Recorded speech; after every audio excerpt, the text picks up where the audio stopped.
So here we are, man. Sirius Satellite Radio Network in a radio studio. I think this belongs to Bruce, cousin Brucey. That's right. And we're here in New York. Big up to cousin Brucey. Big up Brucey right now. The reason we're here in New York City is to catch up with one of rap's biggest fans and one of rap's biggest rappers. And I have to say, it's good to see you again. Thanks for giving us some time. I wish I could say the same for you. It's okay to see you again, but it's all right. So this book, Eminem, The Way I Am, it's not your first foray into the publishing business. There was the Angry Blonde book, which is kind of more of a behind-the-scenes look at the lyrics, the inspiration behind the lyrics of your songs and stuff. I've wrote many books. I actually wrote the dictionary. The dictionary.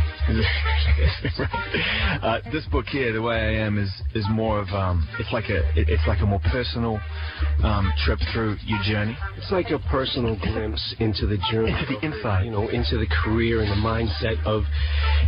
Is that a personal glimpse? The inside? Yeah, that actually is a personal glimpse. That's about as personal as I get right there, buddy. So why don't you take your eyes off that right now and stop looking at it, because that's my personal own. That's my own thoughts. That's just for you right there. Terrifying to think that's what's going on in your head right there. There's about a billion words all on the same page, and people will get a chance to see that when they see the book. But what I love about this book, Em, is the fact that it's like the ultimate scrapbook for fans too, and it's not just you just kind of giving people the insight and your own thoughts and your feelings about your journey so far, but also there's lots of cool archive material in there. There's the original lyric sheets, and there's flyers and shots of demo tapes and cool Polaroids and stuff like that. So I mean, in a way, this must have been really good fun for you to go through all the old bags and literally clean. Oh yeah, I mean, it was years of like collecting, just collecting memorabilia or whatever, and just saying like, I wonder one day will I use this, and finally got a chance to use it. Basically, it was just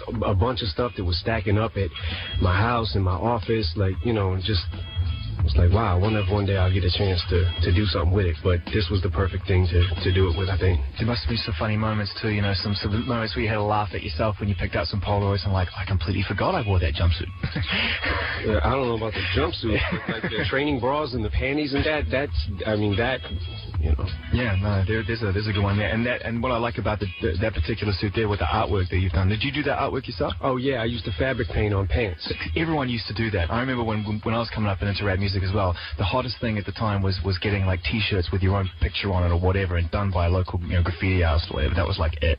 Oh yeah. Did you used to sell that stuff as well? Didn't you? In the book it says you used to I think there's a flyer in there that I actually drew myself. And maybe I think I made copies at the school printer or something like that, and just cut them out myself and would pass them around the neighborhood, And sometimes I started getting like orders and like people wanted like stuff done by me, and it started to get like it was like, whoa, I need to calm down, because if I had 2 or 3 things to do in a week, it would like swamp me, because I'd have to go up to A.L. Price at the corner. It was a little drugstore or whatever, and the little bottles of fabric paint, I would steal them until they put the detectors up or whatever, and I couldn't really do it anymore.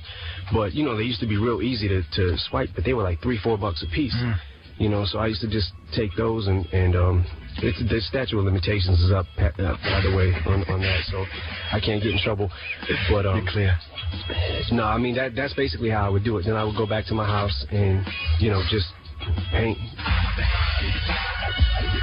At the time you're working these jobs, trying to pay your rent, trying to put food on the table, but at the same time you know where you want to be. I think it was at age 11 that your uncle Ronnie played you your first rap song, and at 14 you said that it was when you decided you wanted to contribute and you wanted to make it your life. Yeah, at 14 is when I wrote my first rap song. Yeah. It sounded like LL Cool J, like it sounded like I'm Bad, something like that. And it'll stay that way. The best rapper you've heard is LL Cool J. The thing that comes out of this book, which I love, one of the really sort of big observations is that throughout is that you are to this day and always have been rap's biggest fan. That you threw yourself into every aspect of it, whether you breakdancing like you point out in the book, you go and hang out and dance or whatever, or you do some drawing, but also as a rapper, you just listened so keenly to rappers and you really admired other rappers. What was that feeling like when you first discovered rap music? Well, I remember specifically when I was in the 6th grade, there were these kids, James, Freddie, and I forget the other guy's name. 3 kids who taught me how to break dance. and we used to go into the library. I'm not sure if I wrote it in the book. If I didn't, I'm gonna say it anyways. There was these 3 kids that taught me how to break dance, and we used to go after school in the library, and the librarian would let us like throw cardboard down and like, you know, do stuff. And this dude Freddie was out cold, man. He was crazy with it. But I picked up little moves like that. My Uncle Ronnie started teaching me, like, you know, how to break dance or whatever. And we lived in these apartment complexes and stuff when I was 12, 13, and we used to walk around with cardboard and like put it down in the park and just, you know, walk around with the radio on the shoulders, you know, that whole thing. And man, it was fun. It was like an outlet for me that I never had, you know, because I liked, you know, growing up, I think, you know, Prince, Michael Jackson, like stuff like that, but it wasn't anything to like identify with and say, this is what I want to do. How you doing, brothers and sisters? We are the heavyweight kings, so what? Get to know soft, pretty MCs, so what? And when you go to mistake to be an MC,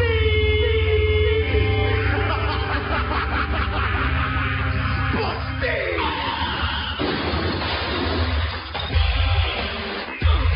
I sort of felt when I discovered it, man, that it was like, this is mine. This isn't my older brothers, or this isn't my friends. They don't get it.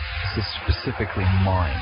Yeah, and it was one of them things, too, when you were a kid, like, it was yours, you know, and it was like nobody around you really could have it. If people started catching on, you didn't like when people caught on to the Fat Boys, I didn't like them no more.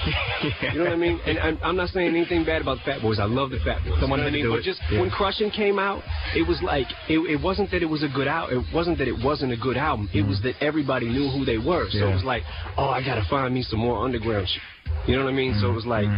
And, you know, that's kind of how underground kids do today, you know? It's like, that's the way they want it. If you get, you know, it's the way the game is, basically, in general. If you get too big, you know, people usually want to move on to the next thing. 2 rappers that were really instrumental to you, that obviously had big success and were able to retain some credibility with it and be cool with it, were LL, you talked about. And, you know, we've all heard and seen on YouTube, you know, when you caught up and franked LL, which was hilarious. Shave 45, man. We're going to take another call. Who's this? Yo, this is Jason, man.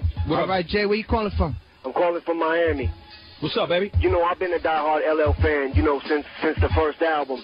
And I just want to know if I could play like a little name that tune kind of thing with LL, you know, if I like rap some of his lyrics and see if, you know, if he can guess what song they're from. Woo, man. Boy, I don't know if I'm going to be able to do it. Try it. Go ahead. I'll try. I'll play the game with you. Why not? All right, check it out.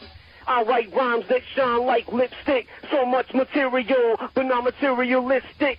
Yo, that was crazy. That's Eat 'em Up. Eat 'em Up L. Yeah, that was crazy. All right. Yeah, that's crazy. I got one more for you. All right, let's do it. I got a song I wrote myself. Can I drop a little something? Yeah. Let's hear it. All right, go ahead. Let's hear your joint. All right, cool. This is one I wrote myself. His palms are sweaty, knees weak, arms are heavy. This bomb.